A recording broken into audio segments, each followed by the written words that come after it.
Tim, thank you so much. The Jenkins County Emergency Management Agency has been working on a storm preparation project for more than a year now. News Channel 6's Mary Calkins is live in Jenkins County. And Mary, what kind of preps have been made ahead of Tropical Storm Elsa? Yeah, Jenny, I spoke with the Jenkins County EMA director, and he tells me they've spent the past year repairing about 45 dirt roads like the one you see here. And on top of that, they've also been adding some more road piping, so there's more drainage, which means it's now a lot less likely for the roads to flood. We had a lot of flooding, a lot of road damage in 2020, a lot of washed out roads. So we have replaced a lot of the drain lines under the roads, the drain pipes and all. Many roads in Jenkins County are dirt roads, which are most vulnerable to flooding. With all the bodies of water in the area, beavers have built dams around the roads, making them even more vulnerable. Well, beaver dams and all, especially on your culverts and all going under your roads, beavers love to build dams. And what it is, it restricts the water flow. So then the water doesn't go under the road, it goes over the road. If you got dirt roads, it washes them out. If you got paved roads, county paved roads, and the water runs over those roads, then it makes it hazardous for passing. He says they've trapped countless beavers and removed multiple dams from near roadways in preparation for the storm. Tropical Storm Elsa is expected to hit Jenkins County in the wee hours of Thursday morning, and Burke says he feels confident in their preparation. We've got all of our road crews and all there on call to be on call all through the night. Like I say, we've got backhoes located in separate parts of the county for, quick fixes or either quick ditching off of water to try to keep the roads passable for emergency vehicles right now. But Burke says he encourages people to stay off the roads as much as possible, and if you live in a mobile home, to stay with a friend.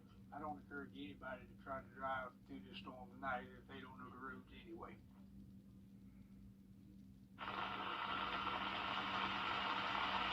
Earlier, I spoke with a Jenkins County resident who lives just feet from Fairfield Road, which is one of the dirt roads that underwent some of that construction.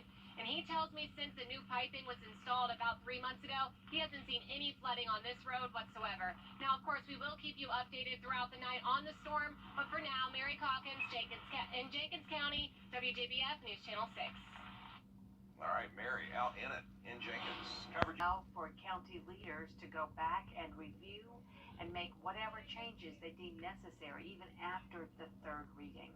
A plan for a new 13th Street bridge in downtown Augusta is in the works. The Georgia Department of Transportation behind it, $57 million.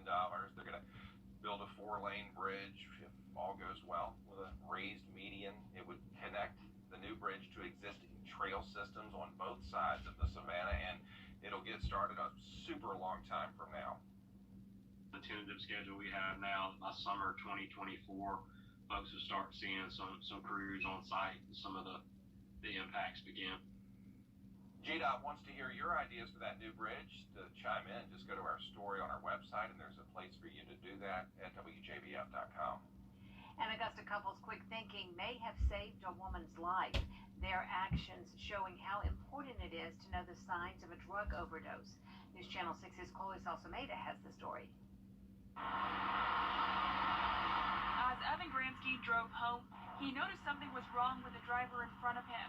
Cars continued to go, and then swerved to the left.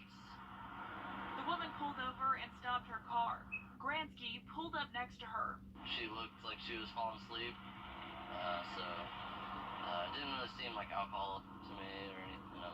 He recognized the signs of a drug overdose and drove home to pick up his fiancée, Stella Morrow, who keeps Narcan with her.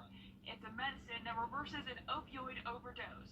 I've seen people overdose before. I'm shouting for her, to stay with us. Morrow administered the Narcan. Others began helping the woman breathe. She was able to stay with us until the paramedics arrived. Anybody that's on pain medications or opiate pain medications should have some Narcan with them. Or if you have a family member that has a substance abuse problem, especially with opioids. Dr. Joseph Hernandez is a psychiatry and addiction medicine physician at the Medical College of Georgia. He says incidents like this illustrate how having Narcan on hand can be key in saving a life.